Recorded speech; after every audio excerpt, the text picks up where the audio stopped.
Jameer Nelson. From deep. Nikola Vucevic firing on all cylinders for the Orlando Magic. He put together quite a quarter, 13 points in all. And he looks to be planning for more. We'll return shortly.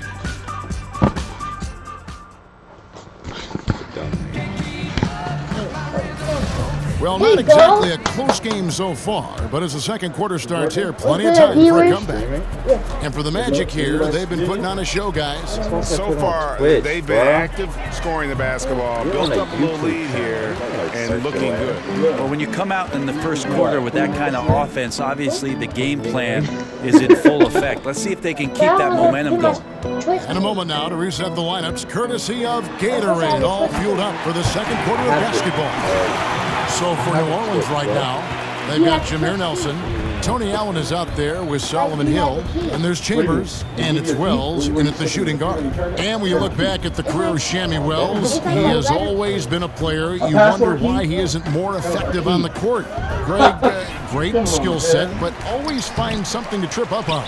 Yeah, a lot of the issue with Wells is that he just hasn't shown a dedication to making the most of that talent. He's kind of an eccentric guy and at times can fall too in love with what is going on in the moment instead of focusing on the long-term goals. And Maurice Speights, the stretch big man, has always had a good mid-range shot, Brent, but when he was with the Warriors, you may recall, he was able to expand his range out to three. Well, there's something that goes along with winning, and I think that's a tremendous amount of confidence. So after Maurice Speights got the championship ring, I think he brings some of that leadership and locker room mentality that you need on a winning team. And it's Hill penetrating. Can't connect from short range. And they've got a big lead, not just on the scoreboard, but really in the rebounding numbers as well. Outside, Simmons. Simmons sets a screen for Augustine. Speights kicks to Gordon. Clock at 6.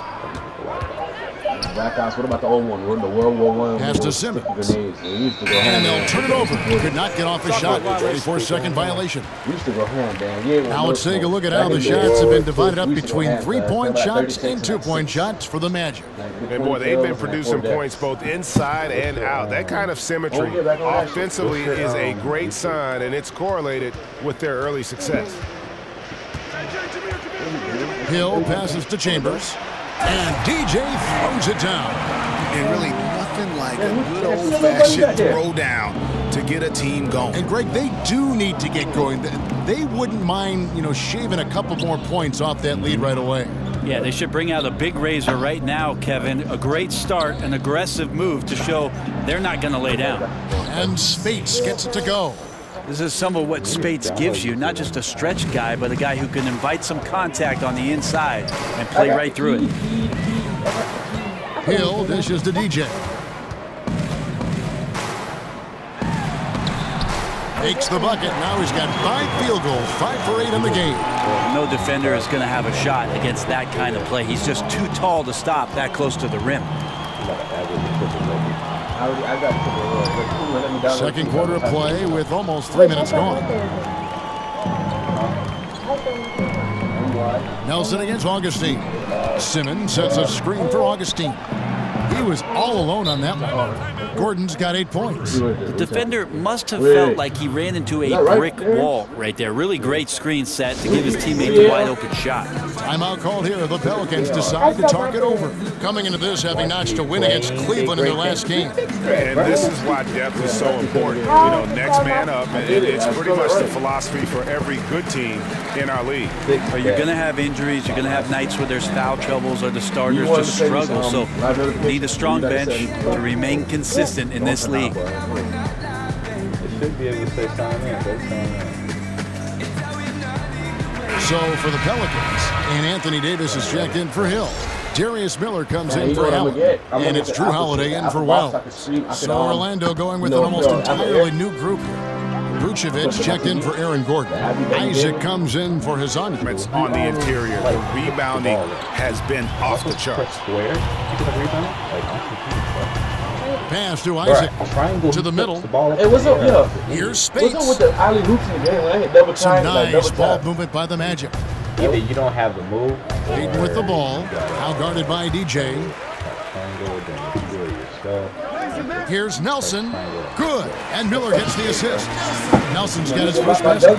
Yeah, good job with the anticipation, and then the quick hands results in points off the break. Now, sometimes you calculate the risks, and he did it there, but couldn't have turned out any better. And oh boy, a lot of contact there, but he gets the call and will shoot two.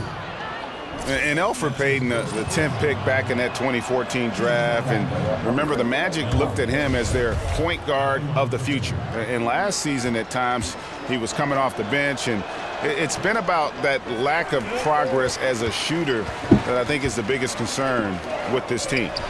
And for Elfrid Payton, shooting has always been his Achilles heel. Yeah, as a defender, passer, penetrator, I think he's solid.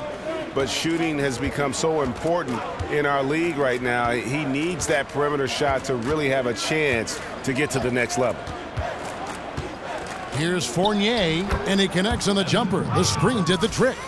Fournier's got his second bucket of the game to go. And that paints a pretty good picture as to why the lead is as big as it is right now.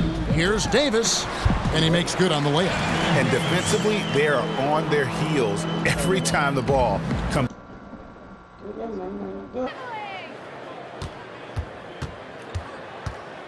And Davis sends it back.